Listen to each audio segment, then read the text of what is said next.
Hello, and welcome back to the show. Thanks for tuning in. Today I'm going to take a pretty good little run.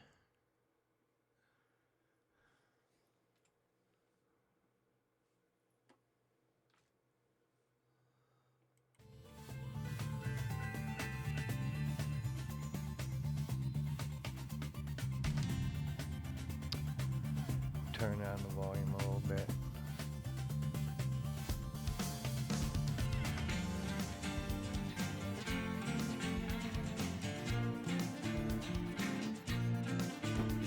Okay, so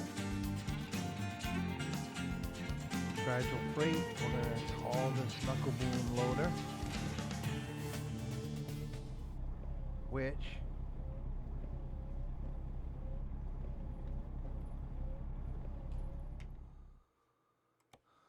should be right here.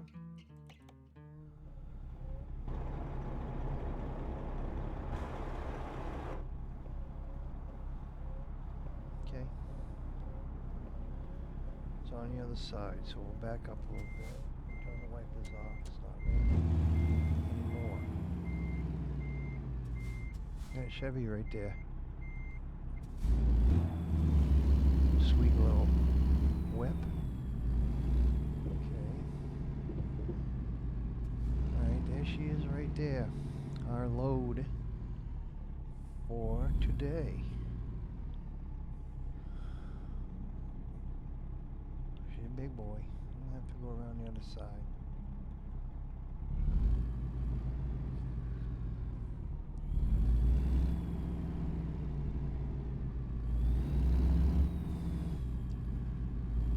She'll be coming round the corner when she comes. She'll be coming round the corner when she goes. Alright. She right here.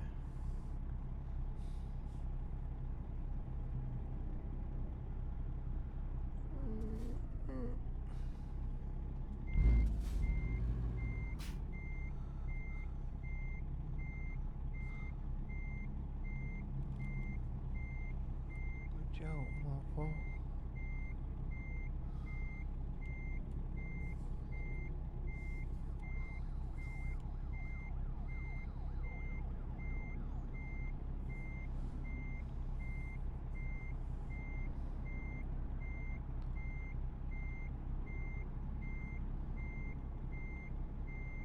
And stop.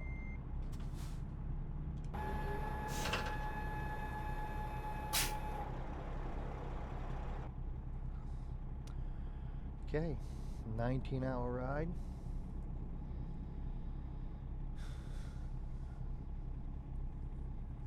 Yeah, it's a long trip. Here we go. She's a biggie. I'm gonna have to. We don't have flags, but we do have a beacon, so she's a big girl.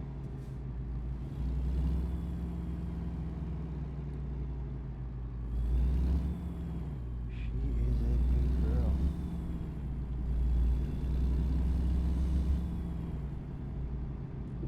We're definitely gonna go on a ride.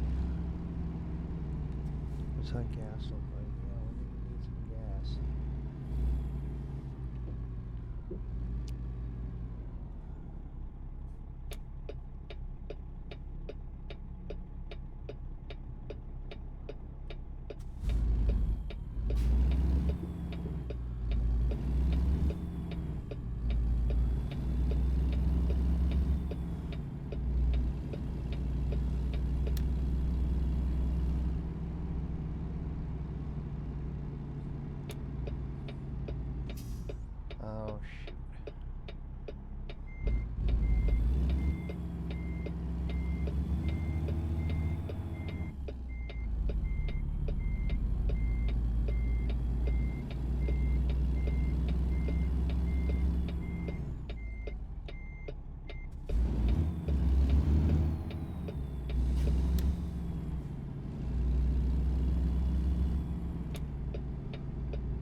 Alright.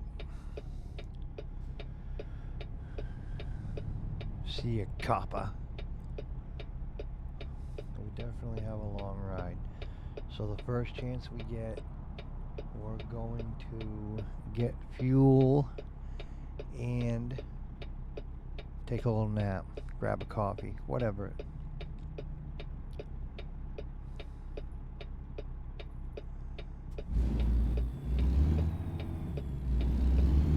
Munching. I don't know what that is.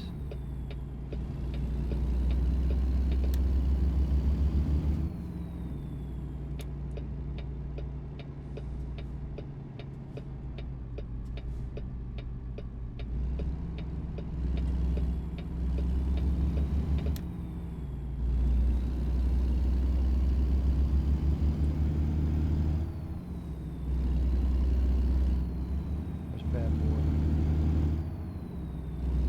Gonna need an upgraded motor as soon as I can, I would have to say.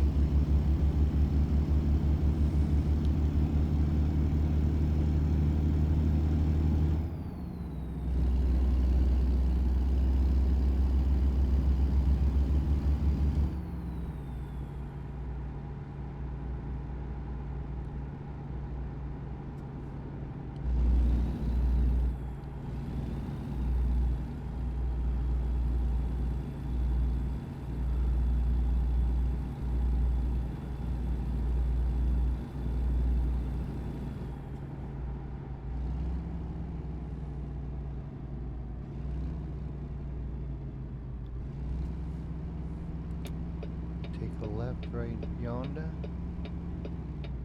Oh, you can stay green for me. There you go, corner. Okay. We're doing good so far.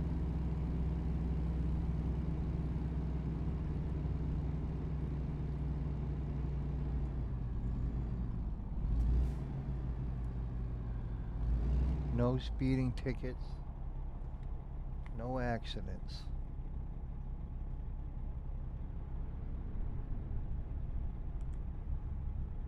We got this.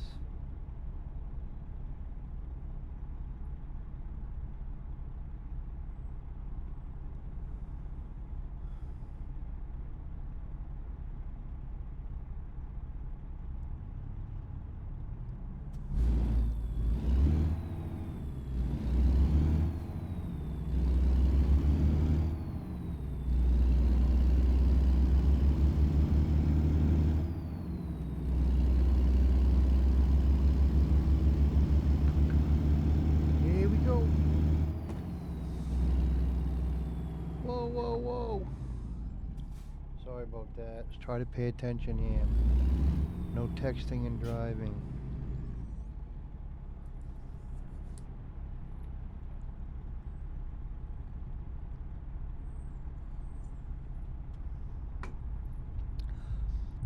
Also, I should probably turn on my beacons.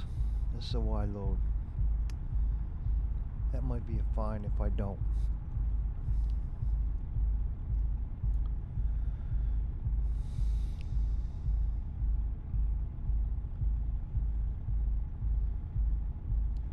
Might be almost time to retire this old girl. Couple good loads, I might just buy myself something new. I mean,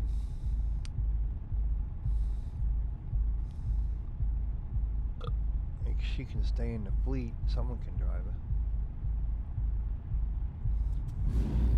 But I'm taking longer rides. Might be a good idea.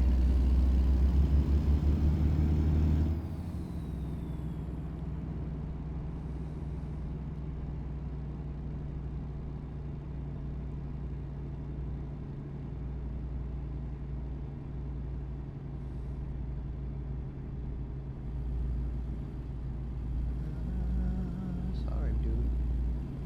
I don't have a Escort, so.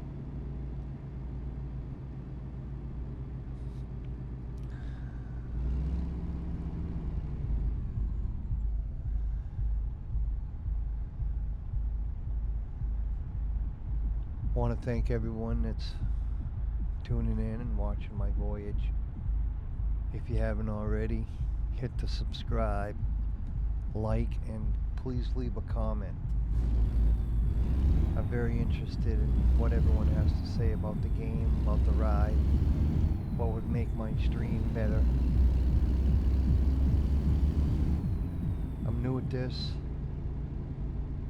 by myself thing, so I'm not used to talking to myself. I know I'm not really talking to myself, I'm talking to all of you.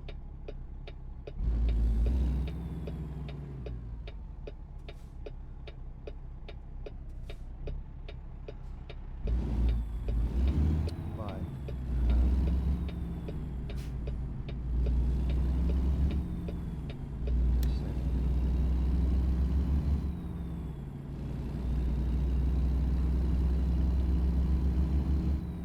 I did one trip, did a nice hour and a half video.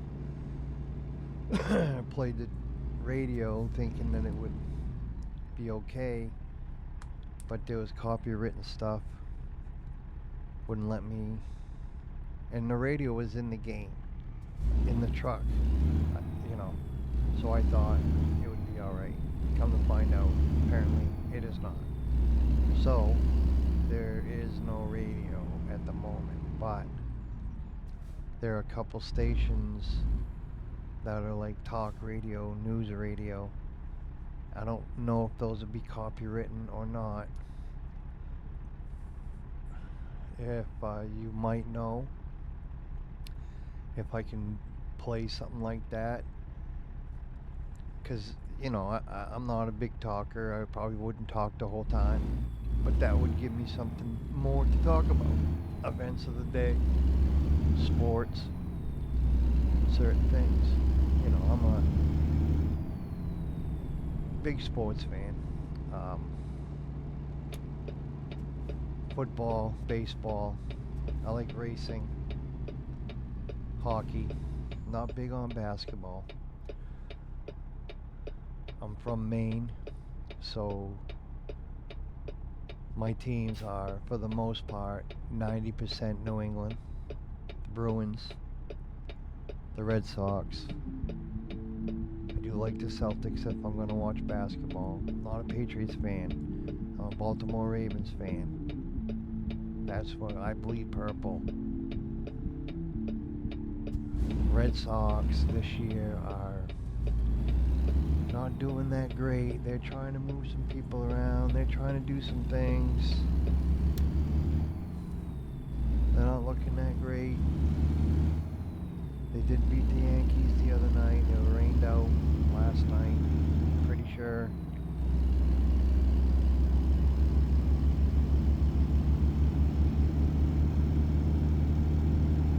So here we are, Wednesday evening, 6:53 p.m.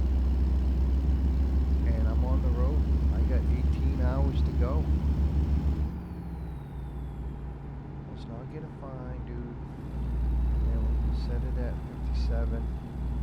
We'll go from there. Definitely need to find some gas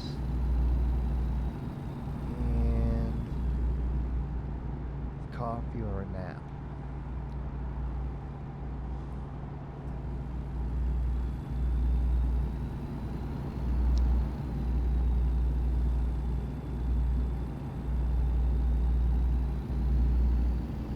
So yeah, the Red Sox, their pitching hasn't been the greatest. Their hitting has been fair. I've been trying to keep up on every game this year. And yeah, it's been disappointing. They can't hit the ball, they can't score runs is what they can't do. And a lot of times when they're up in a game, bring in their reliever and their bullpen just kills it for them. But season's still young. We'll see what happens. Football's my game. That's my shit.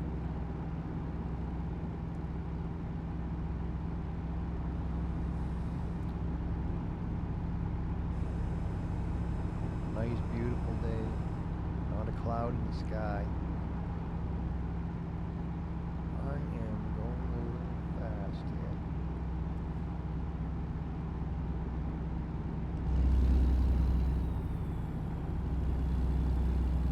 I'm gonna get off right here. There's a gas station.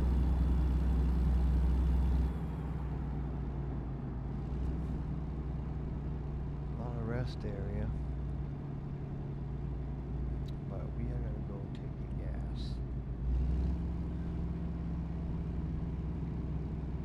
We are gonna take the gas.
She's thirsty. Phew. She was thirsty. So, radio, news radio. This programming is sponsored by Pearland, Texas, a community supporting innovation in business, science, healthcare, Let's energy, give it a and shot. inspiring their citizens. More on innovation happening in Okay. Pearland at Back on the road. pearlandedc.com. Pearland, innovation lives here. $1,300 in gas. On the pop culture they can always count on. Sunday evening at 6, followed by Latino USA at 7 on News 88.7. This is Mill Street Radio. I'm your host, Christopher Kimball. Right now, it's the history of the cold rush. Refrigeration is a relatively recent invention, but Nikki Twilley says it's radically changed the way we cook, eat, and live. Nikki is the co-host of the Gastropod podcast. Her new book is called Frostbite. Nikki, welcome to Mill Street. Thank you for having me. So, we're going to talk about refrigeration. Now, you say that 3/4 of the food on our plates today, here in America, is shipped, stored, or processed under refrigeration. Obviously, over thousands of years, we've dried, salted, cured, etc. So, when and why did cold storage really become a central thing? Well, yeah, so food has always gone bad. Anything that can nourish us is equally fertile ground for nourishing bacteria, and not all of those bacteria and fungi are good for us. So that's something we have been dealing with since the dawn of time.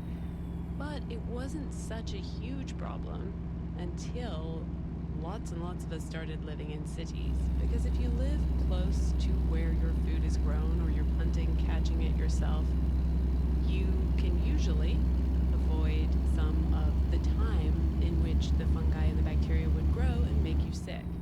But there were ice houses, for example, in my town of Vermont. Huh. You know, people were cutting out blocks of ice, and they packed them with sawdust, right? And hey, we keep dairy products and other things there. So the need for refrigeration, even if you live in the country, was always present. I think you also talk about in your All book, right. going back to like the Euphrates River, right? We're There was in Syrian full ice of houses. So fuel, and the ice now house we had been just need to a take a feature little of rest. civilization So for now a long we're time, looking right? for It certainly a had. rest Yeah, area. it goes back an incredibly long way. The ancient Greeks and So we Romans might used stop ice to and preserve grab a food, coffee. but it was not the or most common method of preservation. In fact, it was much more Construction area likely coming up to here. turn your dairy into something portable, preservable, fermented, cheese, butter, yogurt, because you couldn't access cold reliably. Natural ice was the only option for most of human history. So Yeah, back there in was the this day, they whole would cut squares in infrastructure of the harvesting rivers or ice the in ponds winter, and use that for ice. transporting it, and storing it, and that must have been a highly complex, very sophisticated system, right? Because any food moving around had to be iced, or food storage at home, you had an ice box. My father, was born, I think, in the early 20s, still remembers the Iceman, cometh, and Exactly. to provide the blocks of ice. So that wasn't that long ago. Hence, ice box. So I assume in a period of a few years that whole infrastructure just fell apart, or was it a slow transition? Yeah, even They'd in come and stick a big old block of 1907, I ice think is in the your last ice year, box, that and New that's York what would City, keep which your already had food cold. skyscrapers, was still totally dependent on ice harvested from ponds and rivers. America was seen as like the Saudi Arabia of natural ice. We had so many ponds. People were like, oh, this is a huge wealth, like Saudi oil today. So the global infrastructure of the natural ice trade that then Wow. sort of vanished is astonishing. Some places did not still know do that. use it. There are places in the north of Japan that rely on ice cooling. Northern Finland too. I mean, if you have the resource, why not? But it wasn't something that you could use to get, all the meat that people in cities eat to them, keeping it fresh. I would imagine but it would they had be a hard to better keep system ice for it, cold which is you and walk the beef frozen into the center of town, like in Boston on Washington Street. in the warm The beef would, climates. walk in under their own steam into a butcher shop, so that you didn't have to transport meat. You were transporting animals that were living. Yeah, and there are amazing stories of even trying to kind of herd turkeys along the road into town. I mean, some animals were even kept in the city. I mean, as recently as the 1800s, there were pigs living in Central Park. That's where the pork came from. Oh, I didn't know that. Well, I guess that would have made Central Park very different than it is today. So how did the meat industry start to incorporate refrigeration? What was that transition like, and when did it happen? So we have really one person to thank for this, a guy called Gustavus Swift. And the thing about him was that he just hated any form of waste. He's actually the guy who's responsible for the expression, using every part of the pig but the squeal. That comes from him. I thought my mother invented that. No, she has Gustavus Swift to thank. But he set himself up in Chicago as a butcher, and he was like, I'm paying the railroad companies to ship all my cattle to New York City to sell, but only 50% of it is sellable meat. So his big thing was to design a rail car in which you could ship a slaughtered carcass and keep it cold all the way to New York. And by 1870, he had transformed American meat eating, American meat growing, everything to do with the meat industry.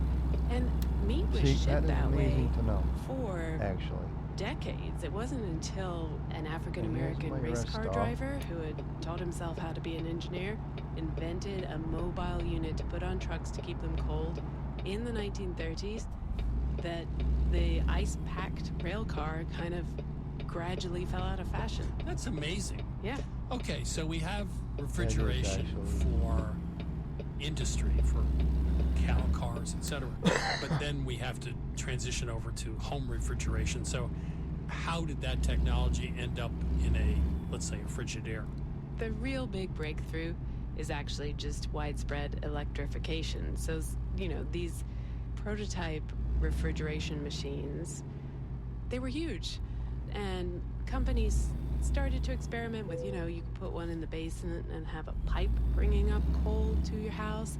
Kind of like the way we get electricity through the wall these days. You could have got cold through the wall. And actually, weirdly, those pipelines still exist. They dig them up in Boston Really? sometimes. Well, So- I still have in Vermont an old four-door grab a Frigidaire coffee. from the 20s, I think. Yeah, So I got amazing. 13 And hours those are, before I got to I take have to another say, little nap. they're much better in terms of 15 how the hours to get space to is my organized than the destination. current refrigerator.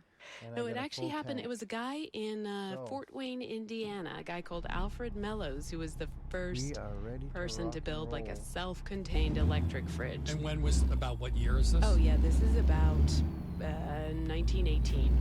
Again, really pretty recent, and it didn't become something that you would buy in the store, I guess, until the Coming late 1920s. That's around the when General corner. Electric got in the game and sort of they were really excited about this because they were like, wow, if we can put a fridge in every home, think of all the electricity we'll sell. You know, I saw an ad from the 1950s, I think, for a Frigidaire. That refrigerator, it was jaw-dropping. It was so much smarter and better designed than cookie-cutter things we have today. Let's start with the most ingenious door in any refrigerator. It has special places for bottles, spreadable butter. On the door, in the middle, was a large This is vegetable interesting. fruit area. But I'd like to be It able tilts to down to show you your supply at a glance. hear some. And it also lifts out. So you can take it Sports over to the news, sink when there's a fresh you don't supply mind. to be washed and put away. It also had it had ice cube trays at the bottom of the freezer, and you'd put them in the slot. What and the push, hell, dude? And all the ice cubes would be automatically punched out into a drawer. Where the hell did underneath. he You come just from? take out a tray, turn it over, And and besides, push. I had my You get a blinker shower on and of I was ice pulling cubes out. all frosty dry and ready to use. It's interesting that those refrigerators from the 50s had so many so much more for no useful crashes today. gadgets than what we have today. And I Dang. can't believe refrigerators don't have pull-out I shelving. mean, I'll have to look. I mean, I'll have to because look. it's I always, didn't you know, you see him that little coming. yogurt container in the back. Or If the someone saw thing him, that one let of me your kids is know, hiding 'cause from you, I did the not. chocolate pudding or whatever. Now I better I mean, slow down you, before I get getting stuff behind from the speed. back of a shelf out of the fridge Yeah. is really hard. I mean, things get hidden in there. I can imagine if you and I sat down for an hour, we could come up with 12 interesting things you could do with the design of Dang, a refrigerator. And people have come up with That these kinda ideas. really That's the makes me crazy thing. angry. I remember one thing I really wanted was a door-mounted kind if of that was butter my fault, conditioning then dish so that would keep your butter spreadable. That's I'll a take the great blame idea. for Isn't that that one, amazing? but Then there were people have come up with thawing drawers so that it catches the drip if I you're did if you're not see thawing a him. piece of meat or fish. Yeah. I mean, people have done all of And I these got a big old things and they just haven't caught on. smash mine. When I talked to in my fridge truck. designers, they were like, the thing people care about is filtered water and ice maker through the I'm gonna door. have to That's go- all they want. So, they blame us. Well, Cost me money, somebody should go out there and just man. not listen to all these focus groups Cost and just me go do money. a great fridge. So, okay, Trying so to make moving money, on not now. spend it. The issue for you bus now running. is, okay, 3/4 of what we put on our plates have been through some sustained refrigeration, storage, or transportation. But your basic take is, without realizing it, we're reducing the quality of our food because of this? Oh, yeah, definitely a mixed blessing. I think anyone who loves to eat ice cream and drink cold beer as much as I do could never be fully against refrigeration. But the argument I make is that we really just haven't thought about it. And it's It's this true. invisible kind of black box between the farm and the table. And so we've just sort of blindly accepted refrigeration's So how benefits many without times questioning its costs. Do And you those think costs are the real. meat that you One put of the on your scenes in my table has book been is from frozen 1911 and thawed is and this frozen world's and first thawed? cold storage 'Cause, banquet, and it's that a ain't no huge good. hoopla, front page news all around the country. The only food that is going to be served at this meal, at this elaborate 5-course meal, has been kept in refrigerated warehouses. All of it has been refrigerated, and at the time that was like shock horror. People were even afraid to eat that food. Even at the time, there's a Chicago newspaper who says, listen, what's going to happen is that everyone will forget that this food actually tastes worse than what we were eating before, and they're just going to buy it, and eventually the people who remember what good food tastes like will die or forget, and Yeah. this will be the new norm. And that's where we're at. People are all like, oh, but think we can have, blueberries all year round, but those blueberries have lower nutrition levels. And because we're eating fresh fruits and vegetables all year round, we're not eating the fermented, preserved foods that we ate before that we now know are really good for us. So, you can argue about the health benefits all you like, but you cannot argue about the environmental issues, and that is where refrigeration's true cost lies. So I guess the question is, where's the trade-off here? Because I don't think you're saying let's This is a only pretty grow interesting local conversation. foods, because then most foods are not available most of the time. What is your recommendation for next steps? Like, I get it. I get this is not a good thing. I get it, and I'm on your side. I just don't know what we do Slow next. down. So we don't have to put everything on the consumer to eat differently. And, you know, it's always tempting to reach for the technological solution because then no one has to change what they're doing. But refrigeration may not be the only way to preserve food. So one of the things Like I to do know how long in this the conversation's book is gotta go I visit on, a company 'cause called Appeal that has over it. in its Okay. test lab right now a coating that is able to keep, say, blueberries or, I don't know, avocados fresh for 4 to 6 weeks without refrigeration. And you actually tried some of the Appeal-coated produce when you visited their lab. Yeah. So let's hear a little bit of tape from that. These Yeah, are let's hear it. untreated lemons, so this is 8 weeks old, and these are the same age. So these are treated, and these are untreated. That's nuts. I mean, look at them. Pepper is the same thing, so untreated, and then these are treated, and they're both the same age. Wow. And does it still smell like a lemon? Oh, yeah. What we do is we treat the produce with such a small amount of material that the result is you can't see it, you can't taste it, you can't feel it. So if I licked that right now, I would not taste anything. Go for it. So in addition to more eco-friendly coatings and packaging that reduces the need for cold storage, you also went to Rwanda because they're reimagining refrigerated transport in some really pretty interesting ways. Yeah, so this is a very cool project.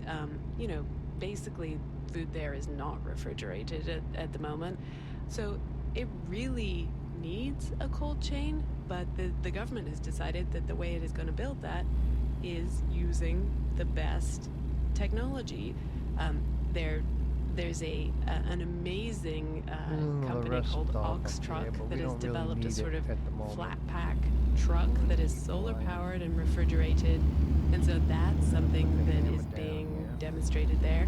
Even such simple things as, like, okay, you know, the pallets that boxes are stacked on, those wooden pallets, well, they could be metal or plastic and filled with ice, and then that goes This out bus in front with of the me. produce, so it doesn't need to be in a refrigerated truck. Wouldn't it be great if Rwanda actually figured It would this be out? so cool. Okay, I'm now 10% more hopeful. Nikki, That's awesome. I appreciate your optimism, your research, and your enthusiasm, and I hope someday this comes to pass. Thanks so much. Thank you so much. It was super fun to talk with you. Super fun. That was Nikki Twilley. She's the co-host of the Gastropod podcast, also author of Frostbite. Thanks for coming in. The age Nikki. of refrigeration made it possible to get almost any fruit or vegetable 365 days per year. But it also meant the demise of natural preservation. I'm talking about smoking, pickling, salting, drying, canning, and the like. A truly fresh piece of beef would still be stiff with rigor mortis, but aging beef is a great way to improve flavor. Cheese is a way of preserving milk. Iberico ham preserves pork. Kimchi preserves cabbage. Plus, we enjoy pickled capers, sun-dried tomatoes, and even today, bacala, cured preserved cod, is still a staple of many cuisines. Everyone loves to buy fresh, but it's worth remembering that foods in a state of preserved decay taste even better. You're listening to Milk Street Really? Radio. Coming up, Dan Pashman wonders, is the food tech takeover I'd actually rather a not bust? know about that. That's Thank when you we very continue. much.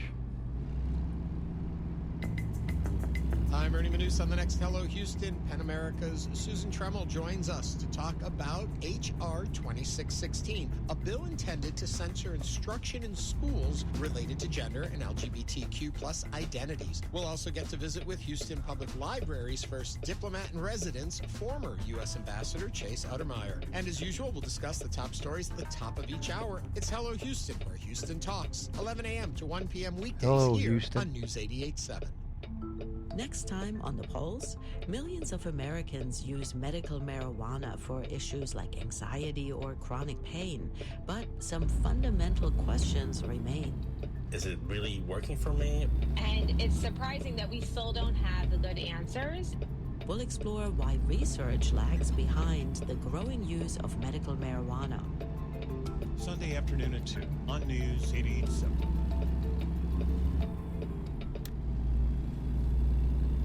I'm Christopher Kimball, and this is Milk Street Radio. Right now, let's head into the kitchen with J.M. Hirsch to learn about this week's recipe, spaghetti with prosciutto, parmesan, and peas. Yum. J.M., how are you? I'm great. Carbonara. You and I have been down this road many times over the years. Bit of a tricky recipe to get just right. It's substantial, let me put it that way. So you were in Italy and found a version that is somewhat lighter, I think, and that you prefer.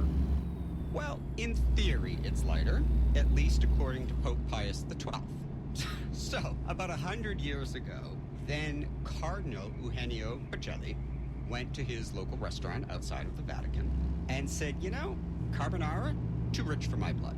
Can you make a version of it that's a little bit lighter, a little bit brighter? And so this restaurateur, Cesaretto Simi, said, well, you know, the classic ingredients for carbonara is guanciale and pecorino romano.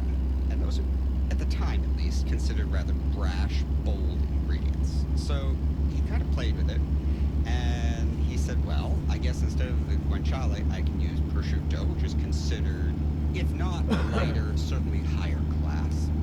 And instead of pecorino romano, which is considered kind of coarser in terms of flavor, So I could use if I more haven't refined bored you, Parmesan cheese. and you've so made he it did this it. far through the And video, it was a huge love hit. to have you The Cardinal, hit the like and and very soon subscribe. after, the Pope Leave a was comment, smitten dude. with it, and it I'd became love to hear a from classic everybody watching. Roman dish.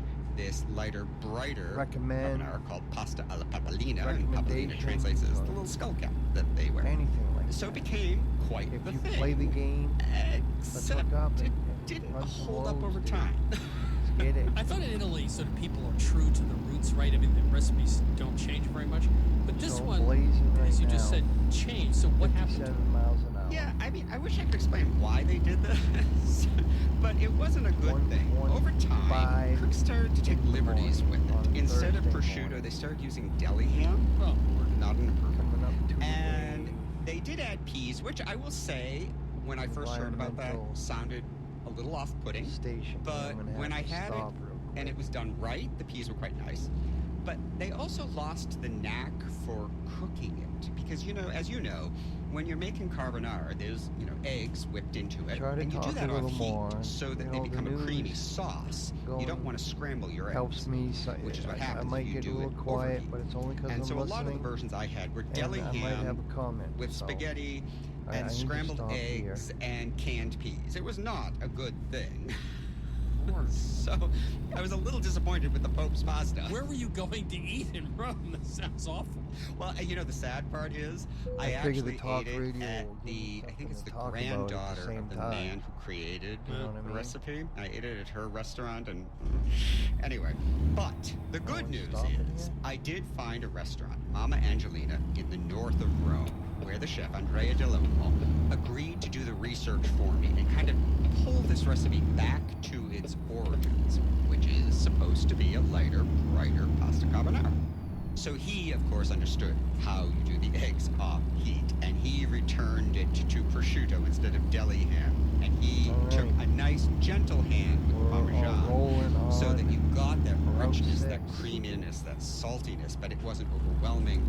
And it was amazing, actually. Keep When going. done well, it is lighter and brighter than a classic This is carbonara. gonna But be a now, long ride. let's define our terms here, because when we say lighter, it's still got a lot of cheese and pork in it. So this is not diet industry light. It's light in the Italian sense of flavor. Because again, the Parmesan and the prosciutto are considered more elevated ingredients than guanciale and pecorino romano. Maybe and do so that's really what they meant. a I think once the a week Cardinal, live I think he wanted to drive. feel special. Eventually, I'll turn my camera on. Yes, exactly. Spaghetti with prosciutto, parmesan, and peas, a lighter, set or up. I guess, uptown version of carbonara. JM, thank you. Thank you. Like I said, You can I'm get the still recipe new for spaghetti with to prosciutto, it. parmesan, and peas So- at milkstreetradio.com. a little shy. I'm Christopher Kimball, and you're listening Don't really to know Milk what to Street talk Radio. about a lot of the Right now, time. my co-host, Sarah Moulton, and I will be answering Once I a few get more of your broken in, questions. Welcome Probably to won't Milk be Street. able to Who's shut calling? me out. Hi, this is Ishmael. Hi, Ishmael. How can we help you today? Hi, I was actually calling to give you an update on the suggestions you gave me for some moonshine peaches that I had bought. Oh, yeah. I remember those. Okay, so, dun dun dun. What happened? What was our advice? Well, first of all, what was the dilemma? That you had all these moonshine peaches, and you needed to figure out what to do with them because you didn't want to throw them out. Well, you had said, Sarah, for me to add like extra peaches to it to make it peach flavored again. Oh, dried peaches, I think. Yes, some dried peaches, and then Chris had suggested kind of just like simmering it down to kind of make it like a syrupy, like something you could put over like ice cream or something like that. And so I kind of mixed the two of them together. I took your idea of getting dried peaches, so I found some freeze-dried peaches at the store, and I put the peaches in a saucepan, and I heated them up, and I kind of let all the alcohol cook off. And then I added a stick of butter, dried peaches, a little bit of brown sugars, and some cinnamon, and I let it cook down, and it came out fantastic. I like the butter addition. That was Yeah. smart. You got I dried agree. peaches, you have butter, you have brown sugar. Yeah. Sounds good. Yeah. Yeah, it Very came out good. really good. Was there a faint alcohol? There had to have been. You could never get rid of all the alcohol. I'm sure it was still slightly. Yeah, it was still slightly alcoholic, but the flavor was there. It came back. Good. And on top of that, my wife took some for her ice cream, and then what I had left, I just kind of made a box cake, and I just kind of spruced it up a little bit. And I made like a, Chris had suggested doing like kind of a pineapple upside down cake, but with peaches, and I did that, and it came out great. Great. Wow, I'm impressed with you, by the way. Yeah, That was all very creative. very. And then you have a little schnapps in the bottle that came in. Yeah.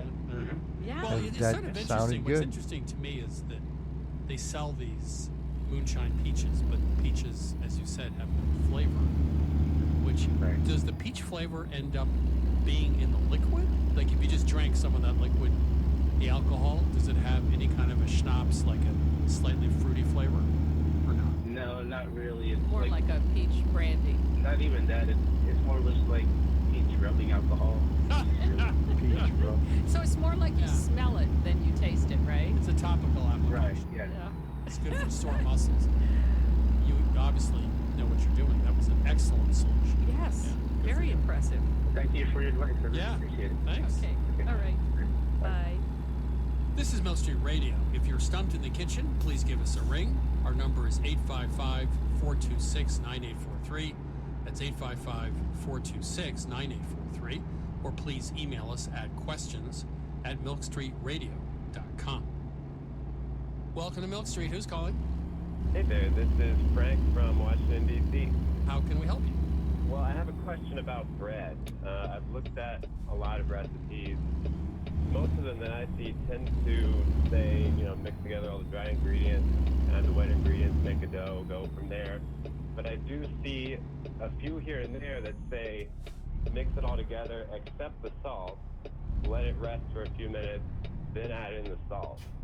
So my question is, why? Well, years ago, I was coming up with a rustic European bread recipe. I was out in Berkeley, San Francisco, Oakland, I guess, and I went to a famous bakery there, and the baker told me that he did not add the salt right away because the salt actually makes the dough heat up faster, and it heats it up and actually hurts the growth of the yeast. Other people say that salt inhibits the growth of the yeast. I bake a fair amount of bread. I put the salt in with the flour. And the reason I do that is on more than one occasion I've forgotten to add the salt because it didn't go in at the beginning. And saltless bread is inedible, in my opinion. Forgetting about what the Italians think about saltless bread. I don't think it makes a difference, especially if you don't use instant yeast. If you use regular active live yeast, I start the yeast in water that's 110 degrees with a tablespoon of sugar and et cetera. And it gets really frothy and going, so a little salt in the flour is not going to make any difference at all. I actually don't think at a home baking level it matters if you add half a teaspoon or teaspoon of salt at the beginning. I think it's maybe in a commercial operation it does, but I don't see it makes any difference in my baking at home. Sarah? Yeah, I agree. Salt does somewhat inhibit yeast development, but not enough that it's a really big problem. And it really is important because it helps tighten up the gluten. And you need the gluten developed in the flour so that it can trap the carbon dioxide so that you have rise in your bread. And also, if you don't tighten up the gluten a little bit, then the dough is flabby.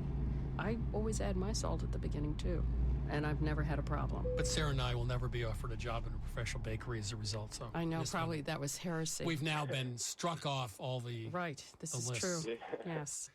You know, there's so many other things going on in a bread recipe.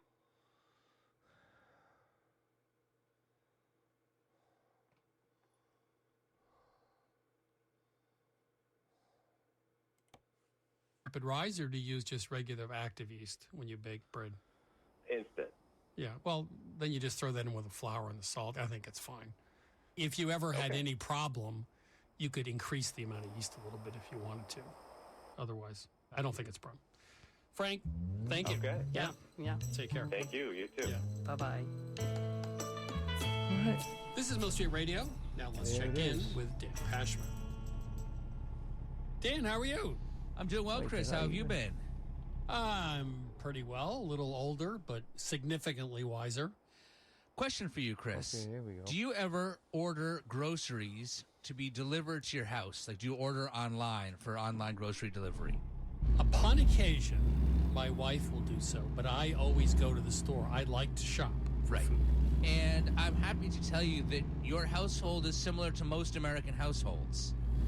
25 years after the first .com bubble, Americans still make about 80% of our retail purchases in stores.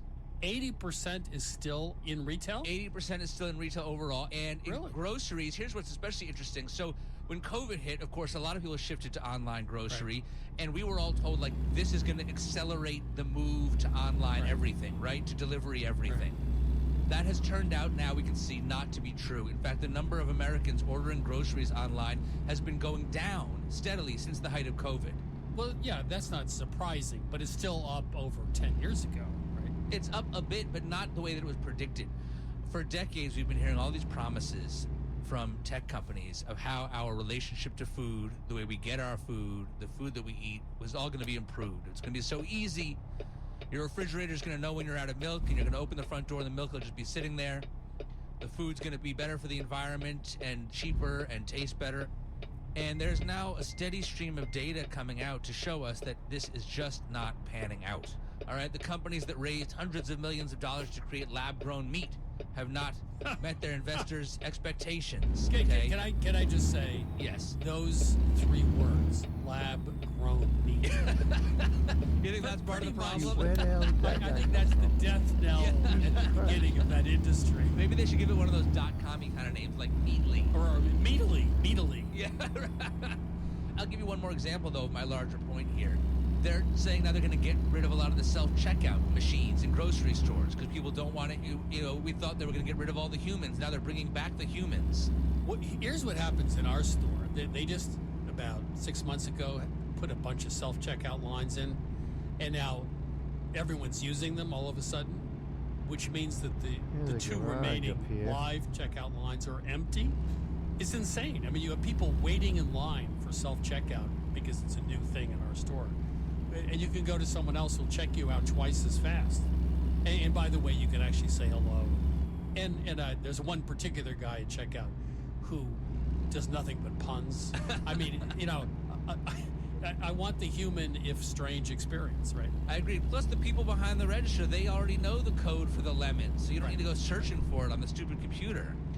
But I think that there's a larger lesson here for us to learn about our relationship with food. Should I cue the philosophical moment? Yes. Can you start? I hear it coming. Can you start humming "My Country 'Tis of Thee" in the background, please? Here we go. Well, let me ask you, Chris. Why do you prefer to go shopping for groceries in the store? Well, first of all, it's a pleasure. I like food shopping. Number two, the obvious answer is because I get to pick out what looks good and feels good to me. Like, for example, if you order half a dozen avocados online, you know what you're going to get. You're going to get 6 rock-hard avocados. Right. I want to pick the meat. I want to decide on what chicken. I enjoy the process of looking and choosing for myself. Also, very often I walk into a grocery store without, you know, I don't necessarily have a recipe in mind. So I want to cook what I don't looks think good to there's me. really anything I So wanna all those buy reasons. for the truck. And I'm with you, Chris. But I think that a lot of people behind some of these technologies underestimated how much so many of us feel that way. I think that a lot of these big promises about how technology was going to change our relationship to food were made by these sort of like Elon Musk style tech bros who are sort of, these optimizers who are just all about like, how can I get calories into my body so that I can stay alive, so that I can write more code or whatever it is. They just view food as mere fuel, and the process of making it and distributing it is just sort of like a problem to be made more efficient through technology. And I think that ignores why people like you and me and so many other folks, Chris, love food and love cooking. And that is that we have a deep connection to it. So in the future, you're saying that when technology takes the human out of the human experience with food, it may end up in trouble. Yes, and I think that people making this technology have underestimated the natural human connection to food. Right. That said, I do think it'll be interesting to see what happens decades from now as the generation that's been really raised on cell phones from like age 12 becomes adults. They're so accustomed to doing everything through their phones. Maybe that the promise of technology that has not yet panned out will just be several decades delayed. That remains to be seen. So just on a maybe a positive or negative note, is there anything else other than ordering online that you think is going to fall by the wayside that industry has predicted about food? Well, I think this lab-grown meat, or if you want to call it cultured meat, I mean, I think that's got some real issues. I just don't know that they're ever going to get the price point to where it needs to be. And I think that there's always going to be kind of like a creepy factor to it, even if it is quote-unquote natural. I mean, it's fascinating to me in theory, but I think people who are deep buried inside of tech, they take it as a given that anything technology can achieve will necessarily be better and therefore more attractive to everyone. And actually, for most regular folks, that's just not true. Most of us want to touch and feel and taste real, authentic, actual food. We want to go to the store and pick it out. And we want to cook real food. We want to eat real food. Just want to tell you, you've been speaking to AI Christopher Kimball. I hope you enjoyed it. I thought you seemed more delightful than usual. I'll let Chris know we had a chat. Dan, thank you. All right, thanks, Take Chris. care. That was Dan Pashman, host of the Sporkful podcast and also author of Anything's Possible. That's it for this week's show. Please don't forget you can find more than 250 episodes of Milk Street Radio at our website, milkstreetradio.com, or wherever you get your podcasts. You can find out more about Milk Street at 177milkstreet.com. There you can become a member, get thousands of recipes, access our online cooking classes, and get free shipping on all orders from the Milk Street store. You can also learn about our latest book, Milk Street 365, the all-purpose cookbook for every day of the year. Please check us out on Facebook at Christopher Kimball's Milk Street, on Instagram at 177 Milk Street. We'll be back next week, and thanks, as always, for listening.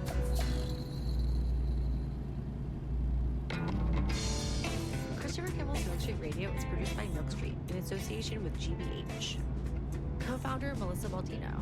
Executive producer Annie Sinspa. Senior editor Melissa Allison. Senior producer Sarah Clapp. Associate producer Caroline Davis with production help from Debbie Paddock. Additional editing by Sydney Lewis. Audio mixing by Jay Allison at Atlantic Public Media in Woods Hole, Massachusetts. Theme music by Chubop Crew. Additional music by George Brindle Egloff. Christopher Kimball's Milk Street Radio is distributed by PRX.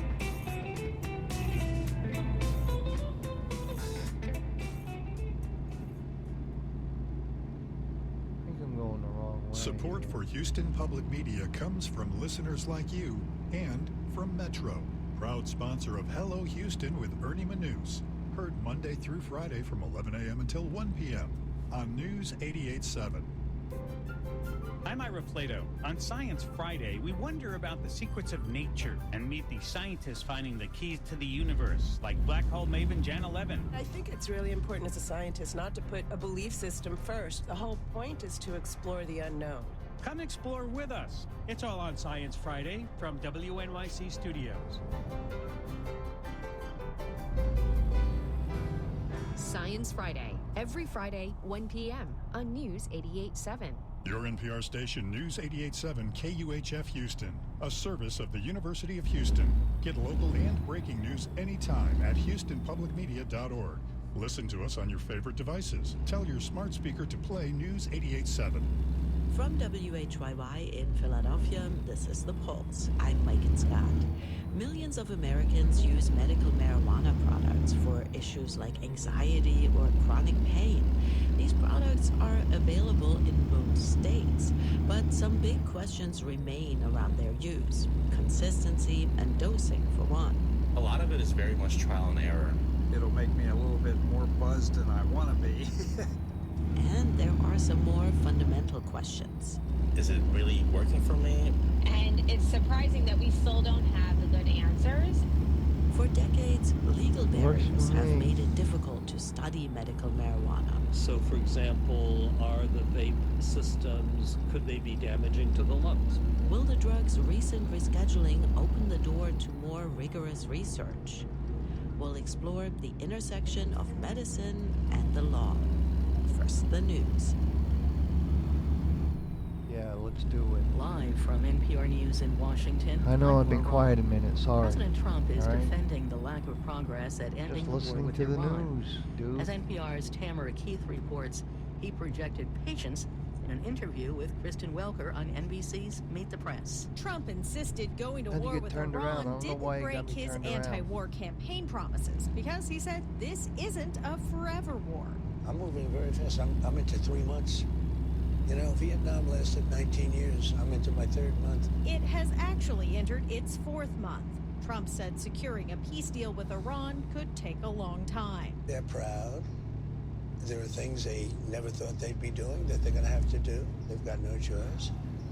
And it takes a little while. You know, you're talking about 47 years of getting away with whatever they wanted. I mean, this should have been done long ago. One major I issue agree. is what will happen with Iran's nuclear materials. Tamara Keith, NPR News. Peruvians are voting today in what polls show will be a tight race pitting two politically opposite candidates. The conservative daughter of a former authoritarian leader is running for a 4th time to become president. She faces a leftist lawmaker that has pledged to help 11 Peru's poor, hours, huh? but faces fears he's too soft on crime. NPR's Carrie Kahn reports. Well, polls have shown conservative Keiko Fujimori with a slight lead over gonna have to leftist rest Roberto one more Sanchez. time The before two are in a statistical tie. drop it off. In downtown Lima, 40-year-old Luis Alberto Quesada Gallego says couple Fujimori of has bombs the over most there. experience. What up, Coppa? Keiko is following in her father's footsteps and will do the right thing, he says. Fujimori says she'll apply her father's toughness to fight Peru's rising crime. Former President Alberto Fujimori spent the last years of his life in jail for human rights abuses. Leftist Sanchez blames Fujimori and her party for Peru's chaotic politics, which has seen at least 10 presidents get elected, removed, and some jailed in the past decade. Carrie Kahn, NPR News. Kosovo held another parliamentary election today, the 3rd in 18 months. It has had no functioning government for much of the past year. Preliminary results are expected later today. Health officials in the Democratic Republic of Congo say community engagement is helping to slow the spread of the Ebola outbreak, as confirmed cases approach 500. The BBC's Richard Kaguye reports. Lack of awareness was the biggest challenge when the outbreak was first declared.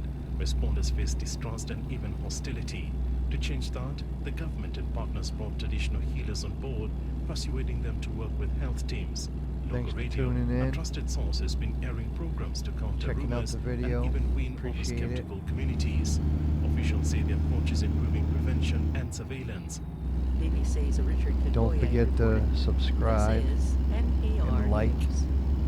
And A again, lawsuit was filed yesterday I to welcome stop your the comments. UFC fight on the White House So South please Lawn do. for President Trump's 80th birthday. It's nice The to suit know was filed by the Public Integrity who's Project. watching. It said Congress didn't consent to the towering arch built for the event and that no environmental review had been conducted. Powerful thunderstorms raked New York, New Jersey, and Pennsylvania last night. Bruce Conviser Yeah, we reports definitely had at some least big one man was thunderstorms up killed here. and I got thousands woken were up. plunged into darkness. It wasn't the rain, but the wind that wreaked We havoc didn't lose across power, the tri-state area Saturday but it night. was a Wind gusts good topping little 60 miles an thunderstorm. hour brought down trees and power Crashing. lines across the region, and tens of thousands of people lost power. In New York City, an elderly man was killed by a falling tree.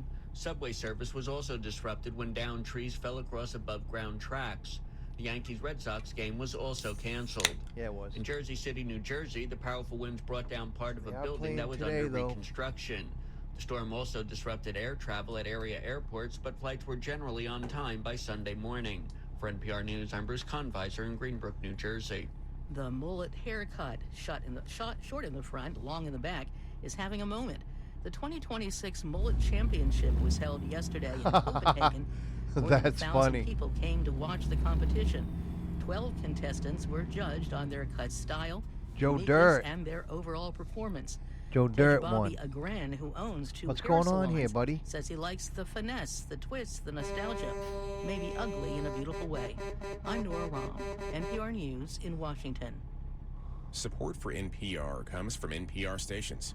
Other contributors include FJC, a foundation of donor-advised funds working to maximize the impact of charitable giving and to create customized philanthropic solutions. What's Learn more going on at right now? fjc.org. Major funding for The Pulse is provided by a leadership gift from the Sutherland family. The Sutherlands support WHYY and its commitment to the production of programs that improve our quality of life.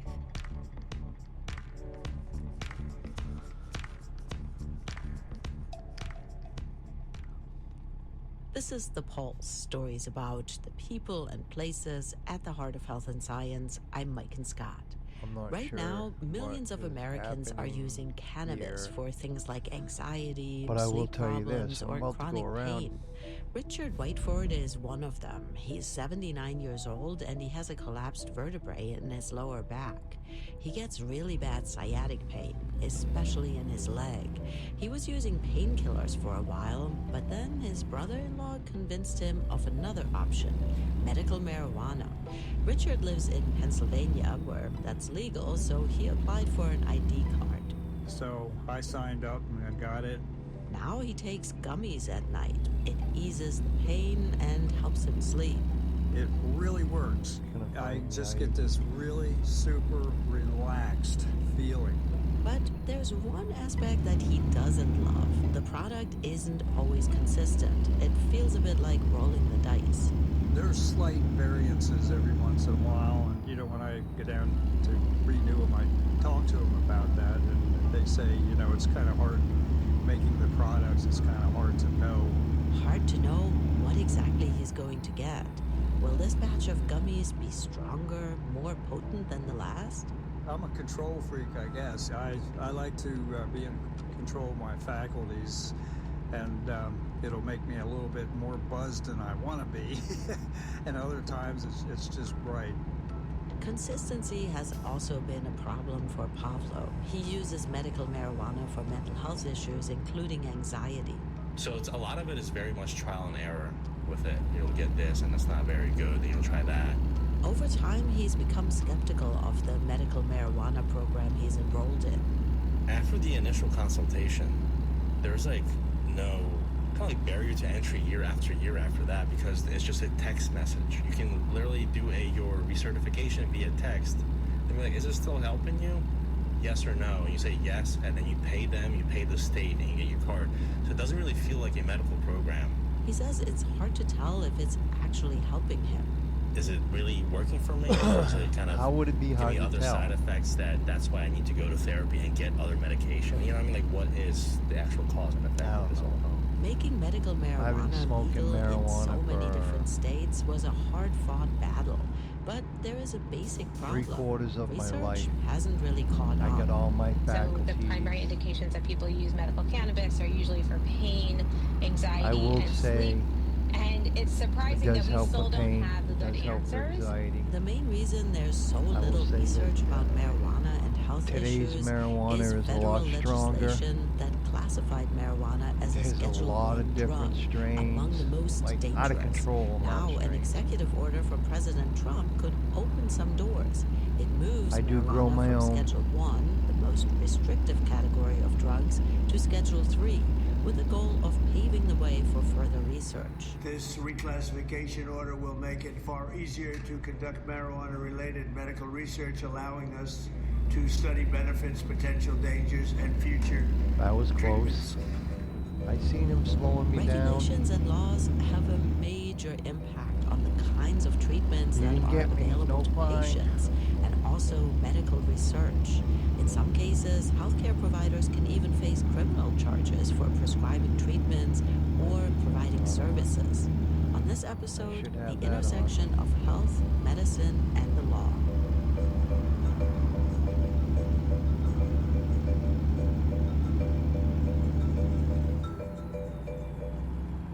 Let's stick with marijuana, or cannabis as it's referred to in research context. There are lots of unknowns around this drug. For example, how different products like edibles, body creams, or just dried buds behave in the body. Or even basic questions around dosing have gone unanswered. Reporter Liz Tung took a closer look at the legal situation that researchers have faced in trying to study the potential benefits and harms of cannabis, and if the reclassification of the drug could change the game. To understand how we got here, let's start with a quick history lesson. Cannabis first gained a foothold in the U.S. around the 1850s, after an Irish doctor working in India introduced it to Western medicine. This sparked a flurry of studies, and pretty soon, physicians and pharmacists were prescribing cannabis tinctures for a whole host of conditions and symptoms: pain, muscle spasms, insomnia, tetanus, and more. But attitudes toward the drug started to change in the 20th century, especially the 1960s. That is when marijuana use exploded, intertwined as it was with the rising counterculture. From rock music to free love to the anti-Vietnam War movement, pot was everywhere, and the kids were loving it. The man, however, was not. Pretty soon, parents, college administrators, and the medical establishment were sounding the alarm, and anti-marijuana ads started airing on TV. Some guys got gas. They were out for kicks, Eddie. They come to depend on pot. Oh man, knock it off. They should be telling me you can get hooked on pot. You're right, Eddie. Your body doesn't get to need pot like heroin or other hard stuff. But you can get hooked in a different way. Magazines ran panicky exposés on the threat of marijuana, while politicians like Richard Nixon ran on law and order platforms. America's public enemy number one in the United States is drug abuse. Then, in 1970, Congress passed the Controlled Substances Act, creating a new system that classified drugs into 5 schedules. This is your brain on drugs. Schedule 5 was the loosest, for prescriptions and over-the-counter medications. And at the top was Schedule 1, the most restrictive category, for drugs considered highly addictive, dangerous, and with no accepted medical use. That is where marijuana landed, right alongside drugs like LSD and heroin. Congress made all of those initial scheduling decisions. This is Rob Michos, a professor at Vanderbilt Law School who researches drug law. And I think it decided to place marijuana on Schedule 1 because it believed at the time, based on the best available evidence, that marijuana was a dangerous drug.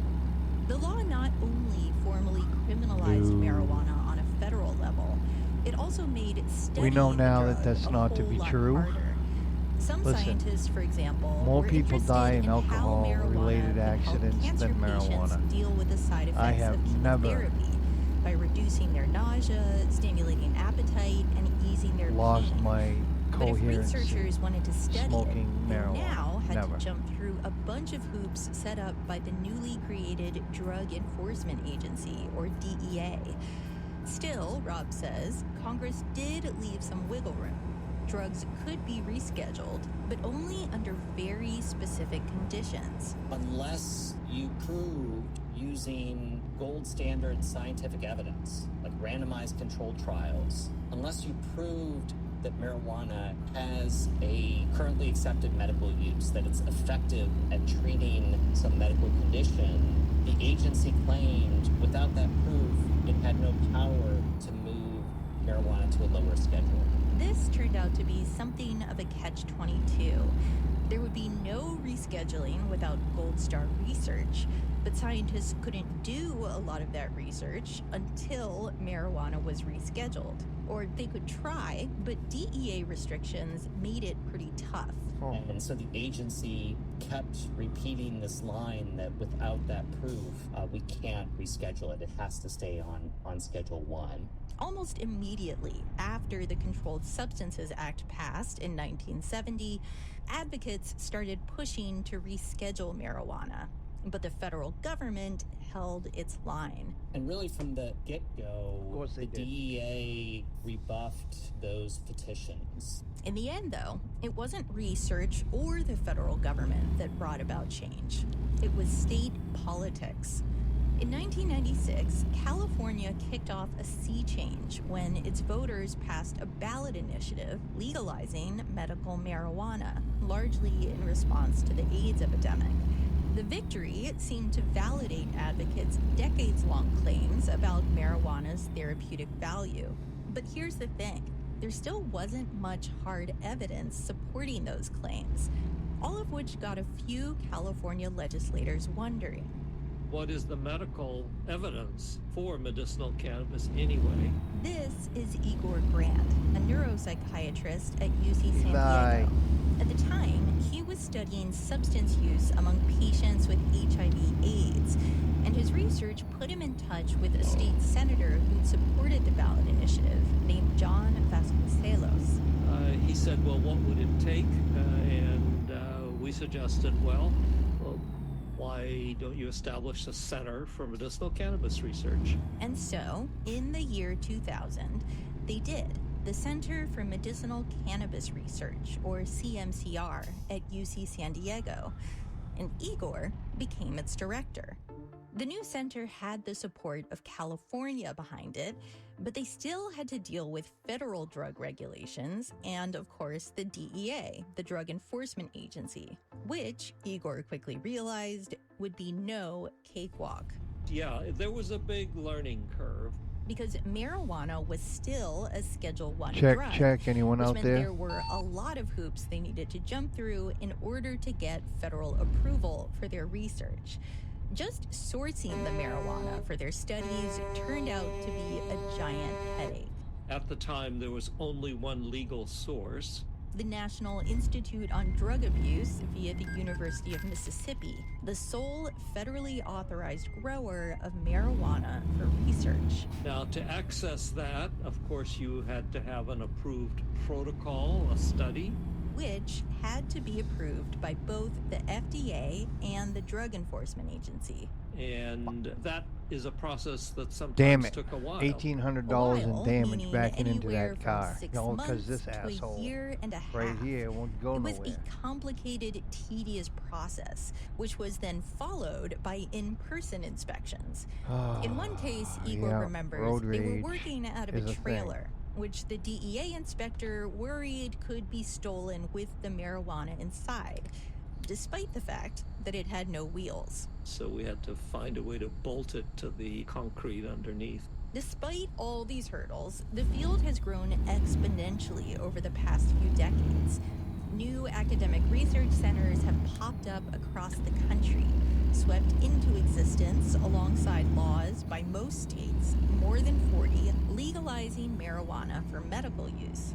And yet, when Ziva Cooper, a professor of psychiatry and anesthesiology at UCLA, first came to cannabis research in 2007, she was struck by the vast gaps between use and research. What I found was very little information related to the evidence supporting the use of cannabis for the medical symptoms that these states were approving its use. So the primary indications that people use medical cannabis are usually for pain, anxiety, and sleep. And it's surprising that we still don't have the good answers. And a big part of the reason why is because even though medical marijuana is widely available, there's just as much red tape surrounding rigorous research as ever. Ryan Vondre is a psychiatry professor and researcher at the Johns Hopkins Cannabis Science Laboratory.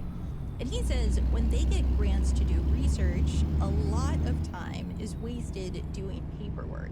And the clock starts the day we get that grant, and then it takes us always the 9 months paperwork, to huh? start the research because of all the regulatory stuff. And Ryan says the more they learn about cannabis, the more factors and questions they have to take into account.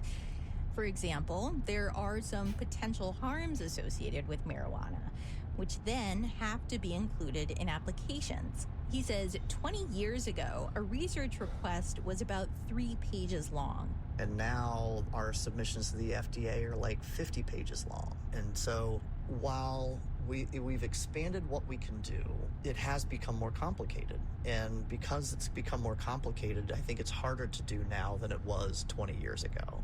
Add to that the vast variety of products available today. Gummies, drops, vaped products with different potencies. And you have a serious research mess on your hands. So how will President Trump's executive order, which would move marijuana from Schedule 1 to Schedule 3, change things? The answer I got from the experts I talked to surprised me. Here's Rob, the guy who studies drug law. Yeah, I'm skeptical that rescheduling really accomplishes much. And Ziva. I don't know what that guy's That plan tells was. me that I thought this he was probably gonna won't turn. change very much in our world Did as not. researchers. And Ryan. Yeah, My people first reaction was, how is don't that know how to going drive even in The this move game. could be meaningful in some ways. It signals that marijuana is not as I guess I addictive shouldn't or as talk. I've dangerous already as other backed into drugs, something. and that it could have therapeutic value. And it would also Couple cut down on times. some of that red Crashed tape my we truck. talked about, which would mean fewer required approvals and less oversight. But there's still a lot that rescheduling wouldn't fix. Those gummies, vapes, and drops that patients are using, researchers can't study those products because even Schedule 3 drugs are still controlled substances. That means they require very specific oversight along with registration with the Drug Enforcement Agency, both for the researchers and the producers. Here's Rob.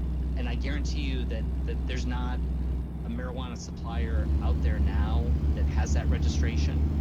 And if you don't get that registration, you're still breaking the law. You're still violating the CSA, even if the drug is now on Schedule 3 rather than Schedule 1. The CSA being the Controlled Substances Act. And with the huge diversity of cannabis products and compounds, Ziva says it's still unclear which ones will be included in the rescheduling. It seems like not all cannabis is going to be Schedule 3. It's going to be very specific types of cannabis that will have to be very well defined, I think, by the FDA. For example, does moving cannabis to Schedule 3 also include, pure Delta-9 tetrahydrocannabinol? That is also studied in the laboratory as well. Or will that still be Schedule 1 because it's not necessarily in plant form or because it's synthesized in the laboratory? So it seems like a small, tiny detail, but it has enormous impact in the lives of researchers and in general, the public health knowledge related to cannabis and cannabinoids. Here's Ryan, the psychiatry researcher from Johns Hopkins. And so on one end of the spectrum, we have high THC containing cannabis products that have abuse liability, that if taken at a high enough dose can cause unwanted adverse effects like paranoia, nausea, vomiting, things like that. And on the other end of the spectrum, we have topically applied products that predominantly contain cannabidiol or CBD, which has no abuse liability. Unfortunately, Ryan says, there's really no easy Come on. solution beyond addressing come on. each form Red light. individually. Red My light. argument in all of this is that we Here need we to go. stop trying to talk about Finally. cannabis as a single product and break it into individual product categories. And so we need to regulate inhalable products different from edible products, different from topical products, different from suppositories. Rob says rescheduling marijuana probably won't have a huge payoff in the end. It likely won't lead to FDA approval, which in turn would lead to standardized prescription medications with consistent dosing, insurance coverage, and clear clinical guidelines. compared with today's variable dispensary products. So then what is the point of rescheduling? So Why we bother? are looking Rob for says a he rest thinks area. it's partly political theater and partly a misunderstanding Taking of a what little break, rescheduling will having a actually accomplish. I think for a long time people assumed, well, if you move this to Schedule 3, yeah, that would make it legal, because look at all the other drugs that are on Schedule 3 right now. They're all legal. You can buy them in a pharmacy, like ketamine or Tylenol with codeine. But there's a huge difference between marijuana and drugs like the ones Rob just mentioned. Ketamine and Tylenol with codeine have randomized controlled trials backing them. Research demonstrating their medical efficacy that earn them FDA approval. Marijuana doesn't, and Rob doubts that it will anytime soon. Because even without the Schedule 1 restrictions, researchers still face a major barrier. I've gone Funding. this way before. With more traditional lab-made I drugs, remember those that. trials are funded by pharmaceutical companies.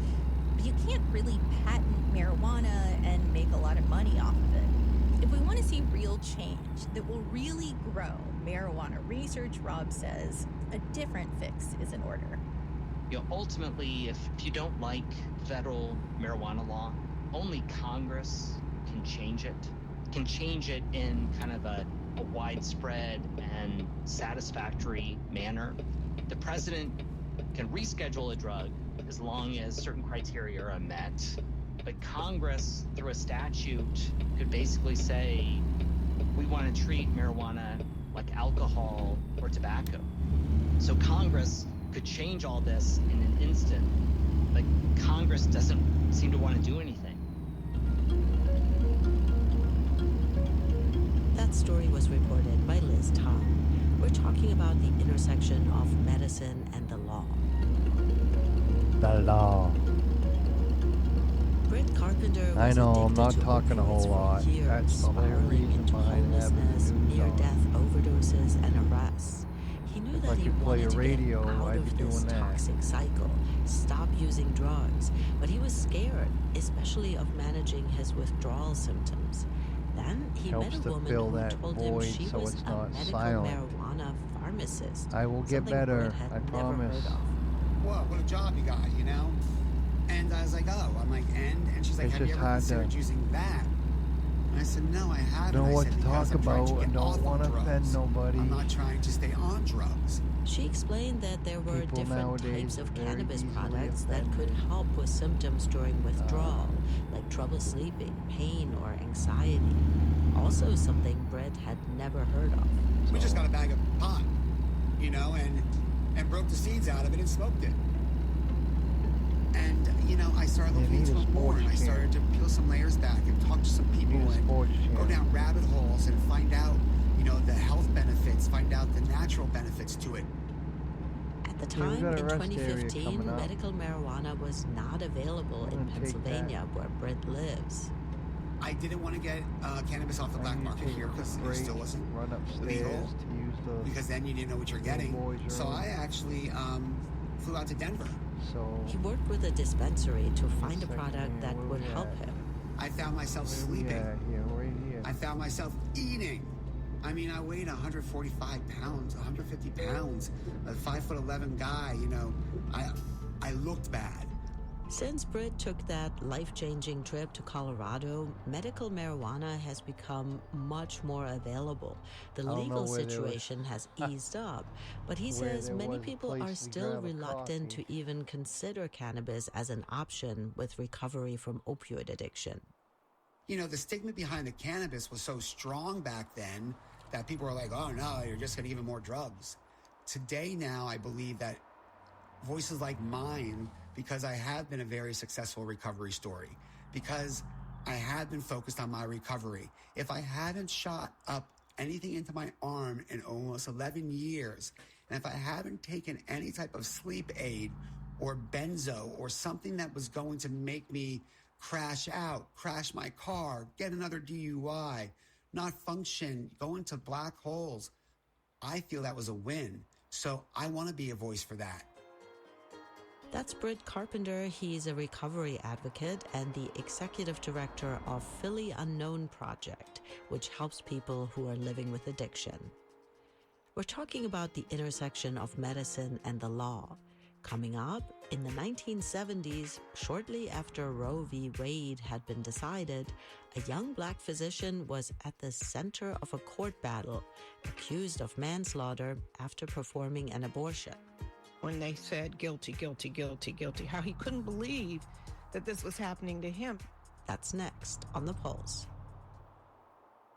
Is leadership about having the answers or helping others navigate without them? Welcome to Bauer Business Focus. I am Dr. Vanessa Patrick, Associate Dean for Research at the C.T. Bauer College of Business at the University of Houston. And I'm Bauer College Rockwell Career Center Executive Director Kelly Collins. In higher education, leadership often means navigating uncertainty. That's where adaptive leadership comes in. Many challenges require listening, learning, and guiding teams through discomfort with honesty and empathy. Servant leadership plays a role too, supporting others and recognizing that leadership isn't about being liked, it's about making difficult decisions that serve a bigger picture. At its core, leadership is a practice, one grounded in humility, adaptability, and care. And when we lead with those values, we build teams ready for whatever comes next. This has been Bauer Business Focus from the Bauer College of Business, sponsored by Texas Mutual Insurance Company.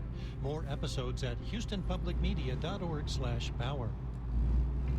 I'm Anita Rao, embodied as WUNC's weekly radio show and podcast about sex, relationships, and health. Join me to meet people who aren't afraid to question what we think we know about intimacy, who are embracing the unique ways their bodies shape their lived experience, and who have some fascinating stories to share about their relationships.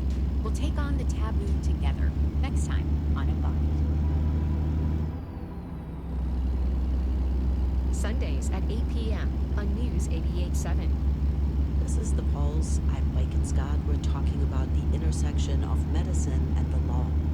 With Roe v. Wade having been overturned by the Supreme Court and several states adding restrictive new abortion laws, many women's health providers find themselves under immense pressure, facing the threat that medical procedures could lead to criminal prosecution.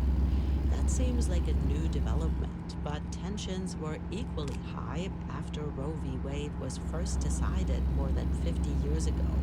Anti-abortion groups geared up for a massive and changed fight. Since abortion was now legal, new battles centered around ethical issues and when lines were being crossed. One case became a national focal point. It centered around a young black physician named Kenneth Edelin. Reporter Linda Marsa was able to track down some of the people closest to this 1975 case, and she has this story. Kenneth Edelin's ambition to work in medicine and women's health was shaped by a tragic loss during his childhood. When Edelin was 12, his mother died from breast cancer. He didn't want another child to go through what he had gone through, to lose their mother at a young age, and that he would do everything he could to take that path and to take care of women and to take care of particularly black women if he could. This is Barbara Edelin, Edelin's widow. He died in 2013. So that was his mission, and that was the path that he chose. Edelin forged his career in a deeply segregated country, attending Meharry Medical College, a private black medical school in Nashville.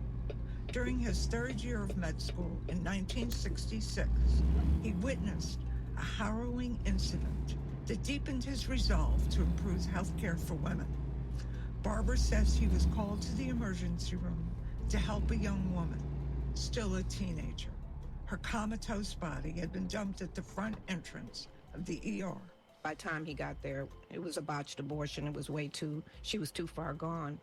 And he has said that watching her die and watching the chief who was on duty that day, the staff physician, just hold her hand because there was nothing else anyone could do, what made him feel as though, why couldn't we do better? Why can't we save these women? This was the 1960s, before abortion was legalized, and women often resorted to dangerous and very unsafe methods to end unwanted pregnancies. Michelle Goodwin is an expert in reproductive justice at the Georgetown University Law Center. At the backdrop of Roe v. Wade were parents coming home to find their daughters dead in bathtubs, having bled out. Men coming home and finding their wives on the dining room table, dead. There was a reality to what was taking shape there that was inescapable That was a thing? Socioeconomics, across Hey, race. buddy. By the time abortion became legal, Edelin was the first Black chief resident in obstetrics and gynecology at Boston City Hospital, and one of only 2 doctors at the hospital willing to perform these procedures. In 1973, Edelin was called in to treat a patient, a teenager who was about 5 or 6 months pregnant. Despite the advanced pregnancy, he didn't hesitate. And his life changed that day. Life literally changed. He was doing his job. He just went down to the clinic to see this young woman like any other patient. She was 17. He saw that she was desperate, wanted to go to college, did not want to be pregnant, did not want her father to know. Edelin completed the procedure. 8 months later, in April of 1974, a grand jury indicted him for manslaughter. Barbara, his widow, says Edelin was stunned in disbelief. He argued that he had practiced within legal parameters, but Boston City Hospital suspended him. They felt as though this was going to be a real smear on their reputation. But Edelin's peers stood by him. There was an uproar. Even the House Physicians Association, the House officers said no. You know, he was doing his job. He was delivering medical care. He hasn't been convicted of anything. You cannot suspend this man. Many newspapers took Edelin's side, calling the charges a quote-unquote disgraceful, quote-unquote witch hunt. More than 100 physicians across the country would later take out supportive ads in the New York Times. Hundreds of his colleagues protested on the hospital's steps. The rallying around him was a surprise for him because he didn't know so many people cared. The nurses, the staff, you know, all the technicians, I mean, they were standing in front of the hospital, you know, rallying around him.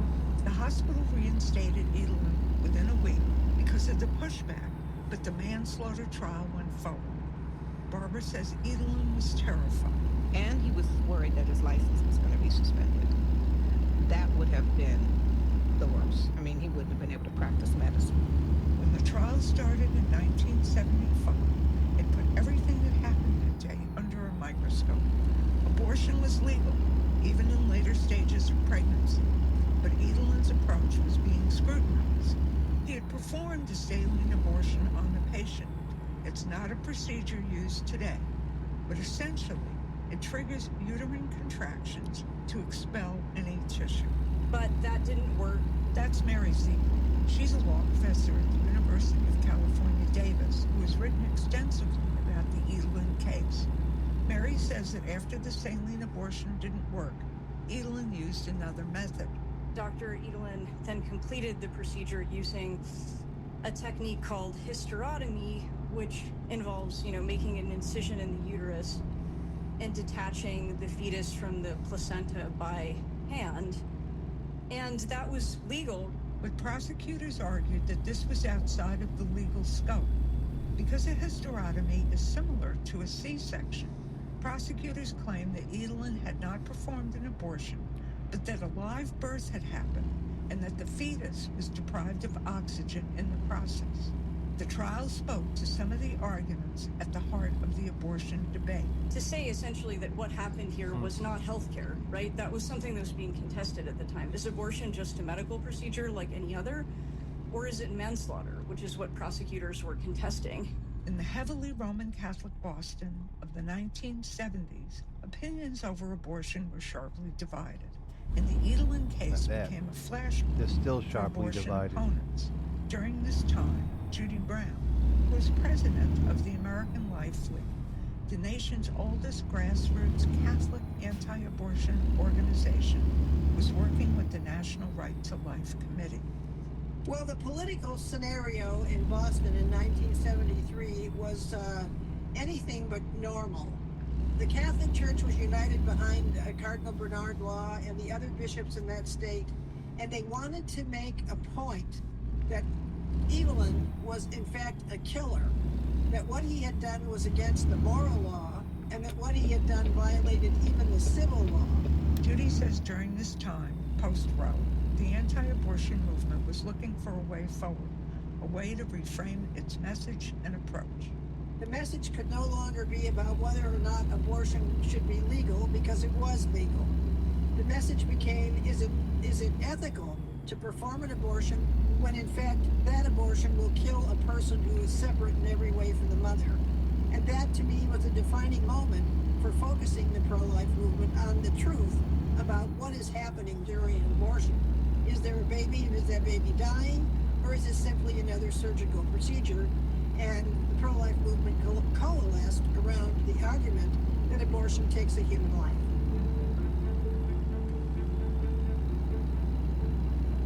Vivian Pinn was a pathologist at Tufts University near Boston at the time. She says many people in the medical community worried that abortion opponents were looking for a test case to challenge the Roe decision. We thought they were going to go after the use of fetal tissue research, which we know continues even to today to be controversial. So there was quite a shock when it turned out that instead the indictment went towards Ken for having conducted what was seen as a legal abortion. And this really shook up not only the medical community, but also the community at large. Women had been celebrating the fact that abortion finally had been declared legal and could be a legal procedure. Vivian later helped organize Edelman's defense committee. She raised funds for his legal fees because many in the medical community thought he was being scapegoated. He was the one that was being tackled personally. He was sort of becoming the sacrificial lamb, as some have called it, for a cause that was a political and some thought religious cause. The trial was also happening with the backdrop of deep racial tensions in Boston, a time of violent riots that were erupting in the city over forced busing to integrate the schools. Barbara, Edelman's widow, says those tensions and the trial dominated the headlines. Both cases were on the front page of the Globe, I understand, and the Herald Tribune every day.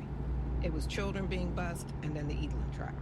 And both of them involved either black children or this black doctor. So the issue of race was very prominent in both cases. Racial tensions were also evident during the trial. The all-white jury was comprised mostly of working-class Catholics. Newspapers later reported that a jury used the N-word during deliberations. They convicted Edelman, even after many experts testified that the doctor's actions were completely within medical standards. The courtroom erupted when the verdict was read, and Barbara says it was shocking. When they said guilty, guilty, guilty, guilty, how he couldn't believe that this was happening to him. And they called him the N-word. Particularly, he found out after the verdict was read and as people were going out in the hallway, people were saying things like, well, we knew he did it. We knew the N did it. Abortion opponent Judy Brown says she was not surprised by the verdict. Because if you read the Hippocratic Oath, for example, that's horrible. Doctors are supposed to do everything they possibly can to save patients, not kill patients.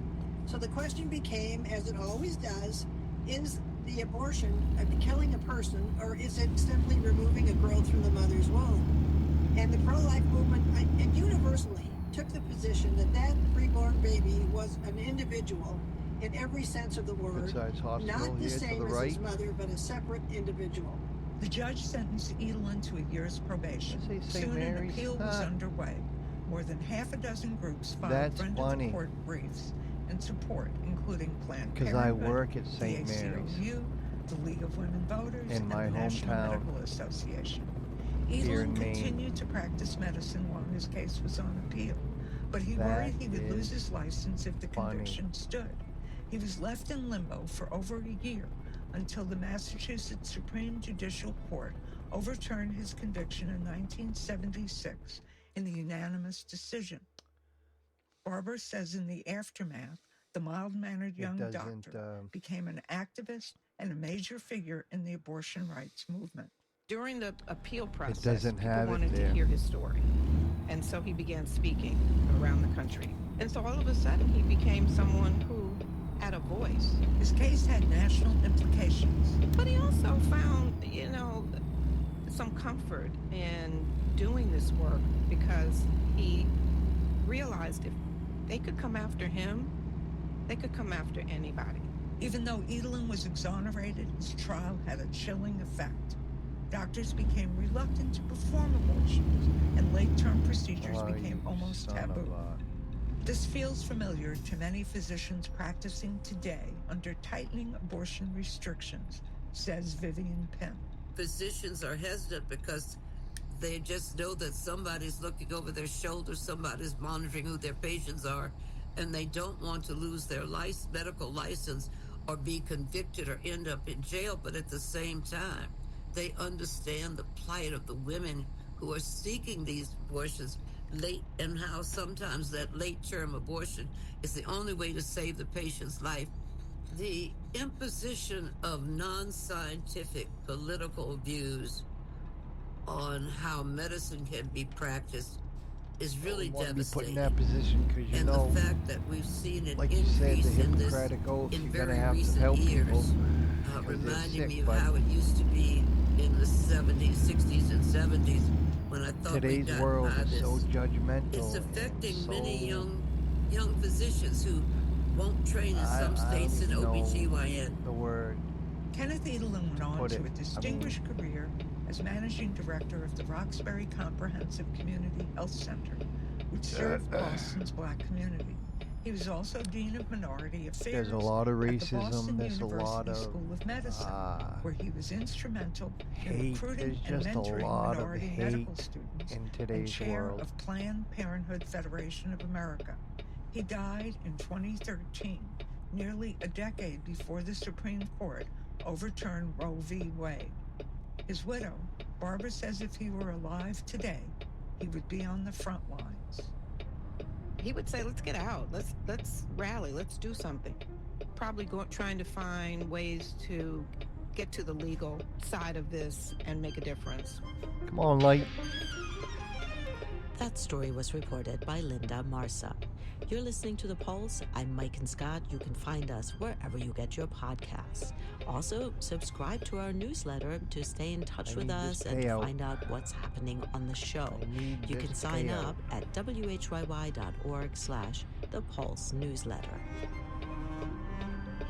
Wow. Coming up, the state of Oregon recently tightened legislation that's supposed to limit corporate influence on medicine. And a recent case put that legislation to the test. In legal terms, this was a case of first impression, meaning that the law had not been tested in the courts yet. That's next on The Pulse.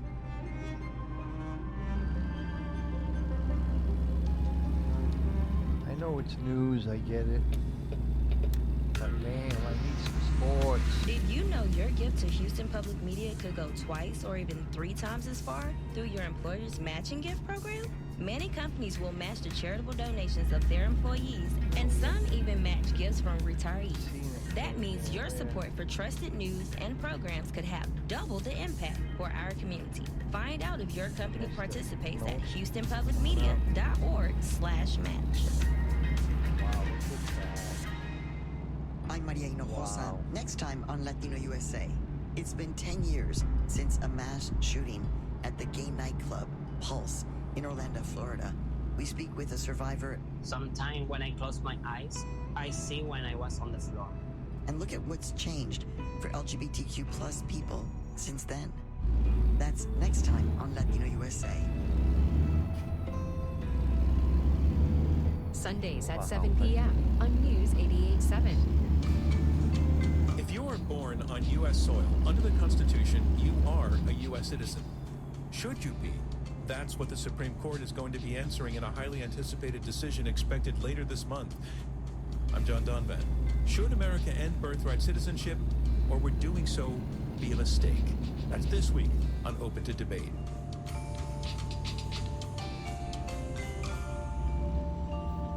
Sunday night at 10 p.m. on News 88.7. This is The Pulse. I'm Mike and Scott. We're talking That's about another the hard one. intersection I'm of not medicine against birthright and the law. citizenship, but a lot of Who gets people to call come the here shots just in to have a medicine? baby. Who decides which and then treatments patients think they can receive? stay. And what should drive those Because, decisions? Medical necessity, cost, don't know. profit? Again, As private equity firms invest more lot of heavily split in healthcare decisions on that. and large corporations continue to consolidate medical systems, those questions are becoming more pressing. Some states are putting legal guardrails in place to limit corporate influence over medicine. Oregon is one of them. The state has a corporate practice of medicine doctrine, laws designed to prevent corporations and non-physicians from controlling medical decisions. Oregon lawmakers recently strengthened those protections. At the core of the law is a simple idea. Medical decisions should be made by licensed clinicians, not investors. Companies Dance can with still Pedro. provide administrative support, I don't know what that like billing, means. HR, scheduling, IT, but they're not supposed to effectively run the practice itself. A recent case tested the limits of this new law. Alan Yu is here now to talk more. So, Alan, what was this lawsuit in Oregon all about? So this was about a hospital system in Oregon called Peace Health. For more than 30 years, Peace Health It's like hired we're coming emergency into room some doctors rain from a here. local group called Eugene Emergency Physicians. But earlier this year, Peace Health said they would no longer work with Eugene Emergency Physicians. Instead, they would hire doctors from an out-of-state company called Apollo MD. Apollo MD is a large physician staffing company. They have headquarters in getting Atlanta closer and they to our work with hospitals destination. around the country. Okay, but 2 that hours sounds a out. little bit like a gray area because you're bringing in staff. That doesn't mean the staffing agency is making Sun's medical down. decisions, right? Right, and that was Starting to what get the dark. legal argument was about. The local doctors sued because they say this contract does not follow the new Oregon law. The Oregon law says a doctor has to run medical practices, not a corporation. And the local doctors say bringing in this staffing company would cross the boundaries of the law. What did the local ER doctors say was at stake? Why did this matter so much? Right, so I talked to one of them, Bianca Jacobs, is an ER doctor. She had been working at Peace Health, and she actually went to court to watch part of this lawsuit play out. It was incredibly stressful. The whole experience was essentially to determine if I was going to be able to potentially keep my job. And she I am moved not to Oregon in for this need job, and she had worked there for more than 10 rest, years. so we She don't says need that that. she and the other local doctors We'll know have to their push patients, through. they know their community, and the new company, Apollo MD, would not be able to Dump this easily load, find get that doctors who money. can provide the same level of care. Dump this load. I know the get other that physicians in money. the community. Dump When I this have a load, critical get patient that or I money. have someone that I'm really worried about, I can call them. I can call that person. I have their number. Maybe our kids go to school together or played sports together. And I can say like, hey, I'm really worried about this person. Can you help me out? Or I Probably need a you good in the hour ER anyway. right now. And they understand that Look at urgency the because we ledge. worked together Look for at so that. long. Could she Yeah, have look worked that. for the other That company? is Could she have awesome. just picked up a job Those with windmills. Apollo MD? I mean, they're going to need staff too. Yeah, and she could have, but actually she That's and pretty all the other nice. local doctors pledged not to. And the reason for that is Eugene Emergency Physicians has this setup where all the doctors feel like they have a say in management decisions. Our group, after you become partner, you are an owner. That means you have an equal say. And having that sort of voice and agency and respect for your opinion as a Got a big old clinician mill and there with on the your right. experiences, I think has been huge in my job satisfaction. And I guess that plays into the issue of patient care because when doctors feel supported, when they feel like the system works, that tends to result in better outcomes for patients. Yes, and that's an issue too. So I talked to Alex Sko. He's also an ER doctor in Oregon, not part of this local group, but he is a board member of the Oregon chapter of the American College of Emergency Physicians. And he says there's a broader trend going on Oh, I here missed where it. health insurance providers don't pay as Whoopsie. much for care. And so hospitals, clinics, and then by extension doctors feel like they're being squeezed. In my experience, Where's my fine? corporate medicine comes in promising to deliver, to meet those expectations for less money to hospitals, to systems. Whether they actually Must do or not have not, been I on don't the know. highway. What gets pitched in that is the emergency providers who have to do more with less, and the patients who get lower quality care because you simply can't do as much. Must in not less have been time, on you the know? highway then. What were the reasons why this hospital system, Peace Health, wanted to go with Apollo MD? So Peace Health explained the process by saying that they looked at 6 different groups that could staff the emergency rooms and ultimately went with Apollo MD because they felt like it would lead to better and more efficient care. This all ended up in a lawsuit. How did the court decide? So the federal judge in charge of the case was skeptical of this new arrangement. Apollo MD had hired this out-of-state doctor to run the new group of emergency physicians, and Apollo MD says this doctor will make medical decisions, not the company executives. But the judge actually called this a shell game because Apollo MD basically controls this doctor. But in the end, the judge didn't really get to decide. The decision was not made in the courtroom. A few weeks in, Peace Health announced they would no longer go with Apollo MD, and they'll go back to UG Emergency Physicians, which is the local group. And Peace Health and UG Emergency Physicians finalized a new 3-year contract after discussing this for weeks. I wonder if perhaps they saw the writing on the wall that this case wasn't going the way they had hoped. But what are the broader implications of what happened here? So I wondered that too, and so I asked Mark Bonanno, he's a lawyer at the Oregon Medical Association, and he watched this case very closely. In legal terms, this was a case of first impression, meaning that the law had not been tested in the courts yet. And so the judge had to 22 spend a long minutes. time really trying to read and understand the law, even referring at one point, Which is you know, probably kinda about getting 10 brain minutes cramp in as real a law. life. So in the Real future, if time. any companies want to take over medical Could be practice less, in could be Oregon, 5. they will study this case and how this judge interpreted the law. Could this case and what happened here potentially have an impact beyond Oregon? It could, because all around the country there are corporations taking over medical that? practices, whether it's hospitals or motel or- clinics. In fact, there are cases like that in West Apartments? Virginia and North Carolina playing out Idaho right now. Falls. And on the one hand, it's Discovery. understandable why this is happening. Maureen Hensley Quinn explained this to me. She works on the cost of healthcare at a health policy nonprofit called the National Academy of State Health Policy. And she says this is happening because it's expensive now to run a hospital or medical practice. And sometimes they need the kind of investment and efficiency that only a big company can bring. To have electronic records, health records, to be able to sync up with others, to be able to coordinate care, to be able to have telehealth. They need support financially for infrastructure. But I guess the tension here is, how do you bring in those efficiencies? How do you bring in the money, the infrastructure that hospitals and clinical practices need without seeing an impact I on ain't patient got care? time. Yes, and the other states are interested in West tackling that too. Yellowstone. Oregon may have been the first state to Stop off write at a Dutton law Ranch. with such terms to regulate this, but other states like Massachusetts, North Carolina, and Vermont are considering similar Yellowstone, laws. here we come. Thank you, buddy. Alan. Thanks for having me. That's our show for this week. The Pulse is a production of WHYY in Philadelphia. You can find us wherever you get your podcasts.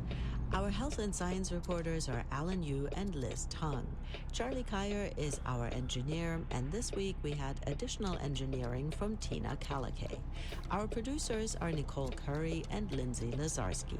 I'm Mike and Scott. Thank you for listening. Oh, thank you, Mike and Scott. Behavioral health reporting on the Pulse is supported by the Thomas Scattergood Behavioral Come on, Health let's have some Foundation, sports, an organization that is committed to thinking, doing, and supporting innovative approaches in integrated healthcare. Your favorite PBS and Houston Public Media shows, live, on demand, and all in one place. Search HPM Plus Anyway, on your we're about smart to shut connected this down. TVs. We're gonna drop this off. HPM Plus. The race to control the Senate heats up that with Texas a run. Republicans choosing a candidate who has been impeached. Plus, the Pope warned grab us something about the to dangers of AI, and we will answer a listener's question. He is Check frustrated on with President the Red Trump's Sox anti-weaponization fund. I'm David Green. Hope you will join Mo Lathy, Sarah Isker, and me for the next Left, Right, and Just Center. dropped off.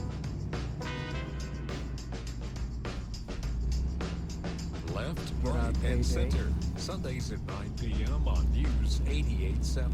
The Showtime Lakers of the 80s were built on flashy moves and superstar players, but in the background, Michael Cooper delivered a defense that cemented their legacy. I just had a passion to win, and I wanted to win, and I was going to do everything I could. This week, we'll learn how Michael Cooper turned a behind-the-scenes role into one worthy of a highlight reel. Join me, David Green, for WHYY's Sports in America.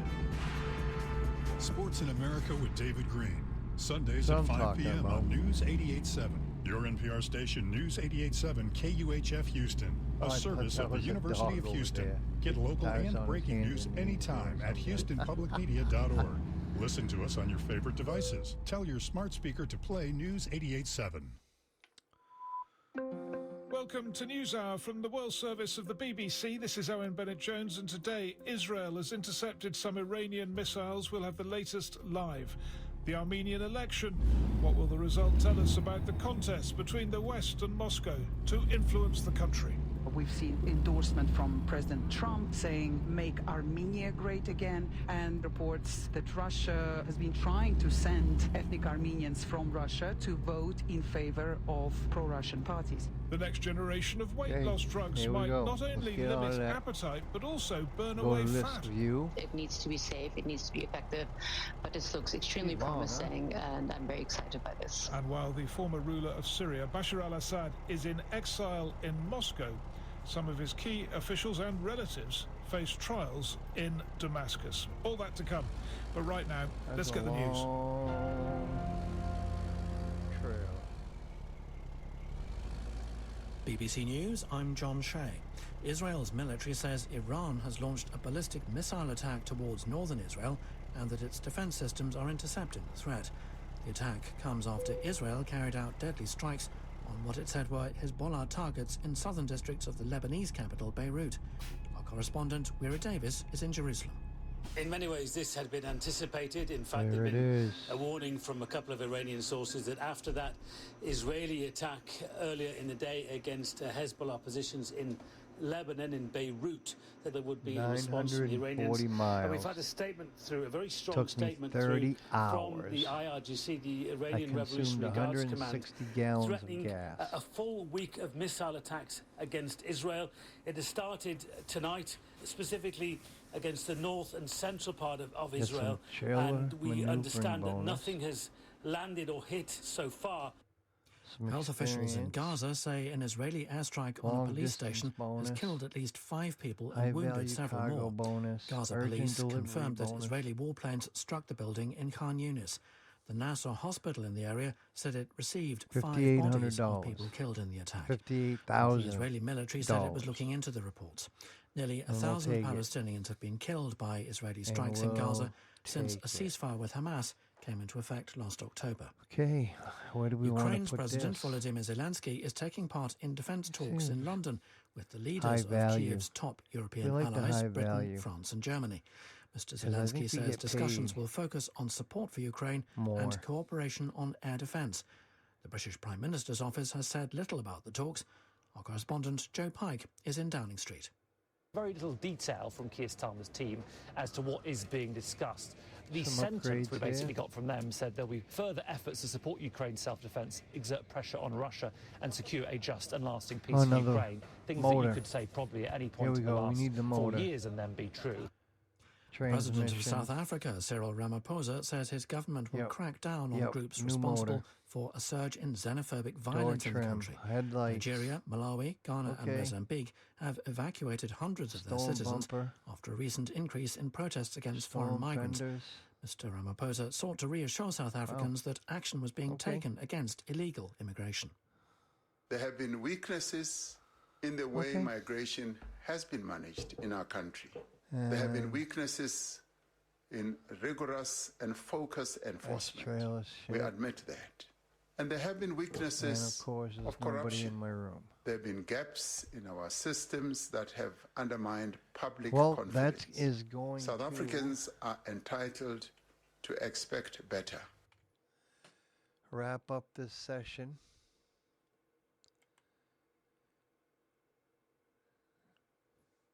And I'm going to say goodbye. So stay tuned for the next one.